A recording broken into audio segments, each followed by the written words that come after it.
Jangan lupa subscribe YouTube channel Metro TV News dan jangan lupa nyalakan notifikasinya. Tim penyelidikan Jaksa Agung Muda Tindak Pidana Khusus atau Jampitsus memeriksa 11 saksi untuk menyelidiki dugaan pelanggaran hukum dalam pengadaan satelit Kementerian Pertahanan tahun 2015-2016. Jampitsus Kejagung Febri Ardiansyah menjelaskan dugaan perbuatan melawan hukum yang ditemukan di antaranya proyek tanpa perencanaan matang, kemudian kontrak dilakukan tanpa dana yang tersedia, lalu penyewaan mobile satellite service dan drone segmen yang seharusnya tidak dilakukan. Febri menyebut selama 1 pekan pihaknya telah memanggil 11 saksi dari pihak swasta dan Kementerian Pertahanan, termasuk berkoordinasi dengan Badan Pengawas Keuangan dan Pembangunan atau BPKP. Hasilnya didapati kerugian negara senilai 500 miliar rupiah dan 20 juta dolar Amerika. Jampitsus juga akan bekerja sama dengan Jaksa Agung Muda Pidana Militer jika ditemukan keterlibatan TNI. Pemanggilan saksi akan dimulai pekan depan. Satelit yang disewa ternyata tidak dapat berfungsi, ya, dan spesifikasi tidak sama dengan satelit yang lama. Peserta ekspos sependapat bahwa alat bukti sudah cukup kuat untuk dilakukan penyidikan. Sehingga surat perintah penyidikan diterbitkan pada tanggal 14 Januari. Sebelumnya, Menko Polhukam Mahfud MD menyatakan negara merugi hingga 800 miliar rupiah akibat pelanggaran hukum penyalahgunaan kewenangan pengelolaan satelit di Kementerian Pertahanan. Panglima TNI menyebut ada indikasi personil TNI terlibat.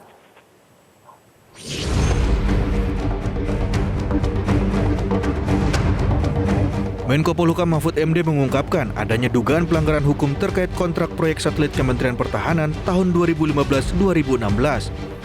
Permasalahan berawal saat Kemenkominfo memenuhi permintaan Kemenhan untuk mendapatkan hak kelola slot orbit 123 derajat bujur timur guna membangun satelit komunikasi pertahanan Satkomhan. Kemenhan kemudian membuat kontrak sewa satelit Artemis milik Avanti Communication Limited pada Desember 2015. Kontrak dibuat meskipun slot orbit dari Kominfo baru terbit Januari 2016. Untuk membangun Satkomhan, Kemenhan membuat kontrak dengan Navayo, Airbus, DTNT, Hagon Lovel dan Telesat antara 2015 hingga 2016. Padahal anggarannya belum tersedia.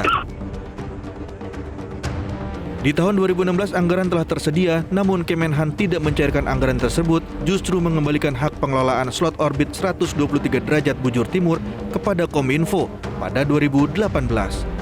Avanti kemudian menggugat ke arbitrase internasional di London, Inggris, lantaran Kemenhan tidak membayar sewa satelit sesuai dengan kontrak yang telah ditandatangani.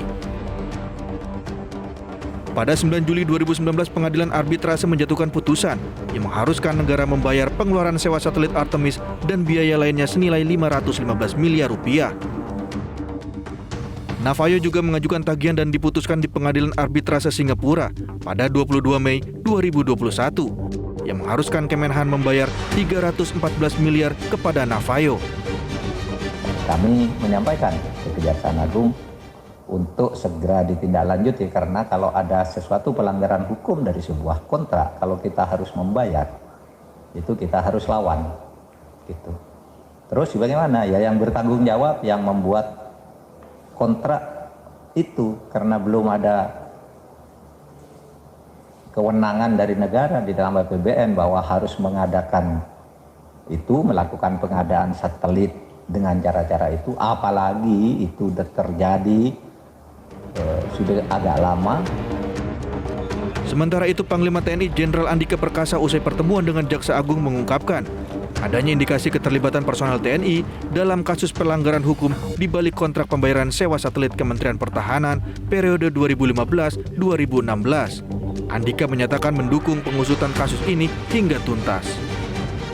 Selasa kemarin saya sudah dipanggil oleh Menko Polhukam, intinya sama, beliau menyampaikan bahwa proses hukum ini segera akan dimulai dan memang beliau menyebut ada indikasi awal beberapa personil TNI yang masuk dalam proses hukum.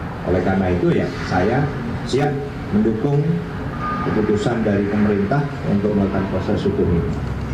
Jadi kami menunggu nanti untuk nama-namanya yang memang masuk dalam kewenangan kami. Dengan peristiwa ini selain harus membayar 800 miliar rupiah lebih, negara juga dapat mengalami kerugian yang lebih besar. Menyusul tagihan dari Detente, Hoga Lovel, Telesat, dan Airbus. Presiden pun dengan tegas memerintahkan untuk mengusut tuntas kasus ini. Dari Jakarta, Tim Liputan Metro TV.